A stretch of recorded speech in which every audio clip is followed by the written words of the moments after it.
Assalamualaikum warahmatullahi wabarakatuh. Salam sehat semua siswa-siswi SMP YPM. Hari ini kita akan belajar tentang sistem reproduksi pada manusia. Sebelum itu, saya ingatkan jangan lupa tetap menjaga kesehatan dengan tetap di rumah aja dan memakai masker saat keluar rumah dan rajin mencuci tangan dengan sabun dan air mengalir. Tujuan pembelajaran hari ini yang pertama, kalian dapat mengidentifikasi jenis-jenis pembelahan sel melalui kegiatan pengamatan dengan benar. Yang kedua, kalian dapat mendeskripsikan pembelahan mitosis melalui kegiatan pengamatan dengan benar. Dan yang ketiga, kalian dapat mendeskripsikan pembelahan meiosis melalui kegiatan pengamatan dengan benar. Nah, berikut ini adalah dua foto seorang ibu dengan anaknya yang memiliki kemiripan. Foto ibu saat kecil dan foto anak. Nah, kenapa hal ini dapat terjadi? Karena sistem reproduksi menghasilkan keturunan yang mewarisi sifat kedua induknya. Pewarisan sifat ini terjadi karena adanya reproduksi tingkat sel atau dikenal dengan pembelahan sel. Apakah kalian tahu kenapa pembelahan sel itu penting? Yang pertama, pembelahan sel digunakan untuk pertumbuhan. Pada suatu organisme mengalami pertumbuhan akibat karena pembelahan sel. Yang kedua, perbaikan. Pada saat kalian terluka, sel-sel dalam tubuh kita melakukan perbaikan, yaitu dengan melakukan pembelahan sel. Dan yang terakhir adalah melakukan reproduksi untuk mewariskan sifat keturunan suatu individu. Siklus sel. Agar sel tersebut dapat membelah, maka sebuah sel akan melewati tahapan-tahapan terlebih dahulu. Siklus tersebut dinamakan tahapan interfase. Tahapan interfase meliputi fase G1, fase S, dan fase G2, di mana pada fase ini sel akan beregulasi untuk mempersiapkan proses pembelahan sel. Baiklah, kita mulai dari fase G1. Pada fase G1, sel mengalami pembesaran. Hal ini terjadi karena penduplikatan konten sel seperti organel-organel sel kecuali kromosom.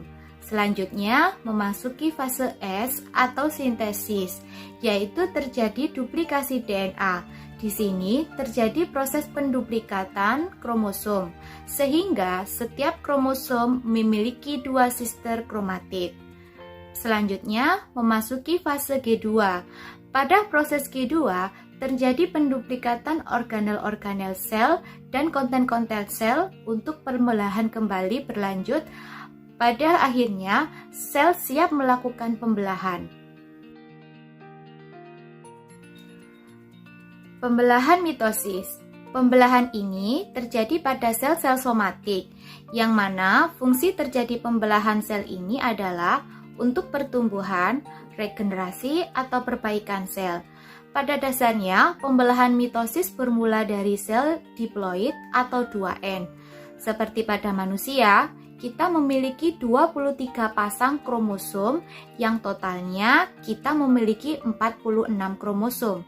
Dari 23 pasang kromosom tersebut, terdapat satu pasang kromosom seks yang kita akan bahas nanti. Sebagai contoh, kita memiliki 46 kromosom. Jika sel ini mengalami pembelahan mitosis, maka akan dihasilkan dua anakan sel yang jumlah ataupun konten akan identik dengan induknya. Pembelahan mitosis terdapat 4 tahapan, yaitu profase, metafase, anafase, dan telofase. Silakan lihat tayangan berikut supaya lebih jelasnya. Gambar seekor kadal yang mengalami regenerasi sel, yaitu pembelahan sel secara mitosis. Prosesnya yang pertama adalah profase, di mana selama profase, benang-benang kromatin memendek dan menebal, membentuk kromatid. Kromatid berpasangan membentuk kromosom, kemudian membran nukleus dan nukleolus menghilang. Lalu sentriol mengalami pembelahan dan memisah menuju kutub yang berlawanan. Benang-benang spindle mulai mengatur diri sedemikian rupa. Tahap kedua, metafase. Mikrotubulus akan mengalami pemanjangan dan menempatkan kromosom pada bidang ekuator antara dua kutub pembelahan. Pada waktu itu juga terbentuk benang-benang penghubung atau kinetokor dengan kutub-kutub sel. Pada setiap sentromer ada dua kinetokor yang masing-masing dikaitkan dengan benang spindle. Pada tahap ketiga, anafase. Pada tahap anafase, kromatid kembar dan kinetokor sentromer membelah menjadi dua menuju kutub yang berlawanan akibat pemendekan benang-benang spindle.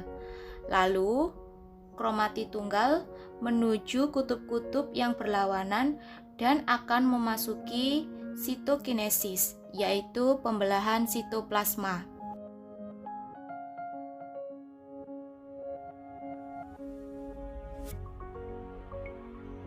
Dan pada tahap terakhir, telofase.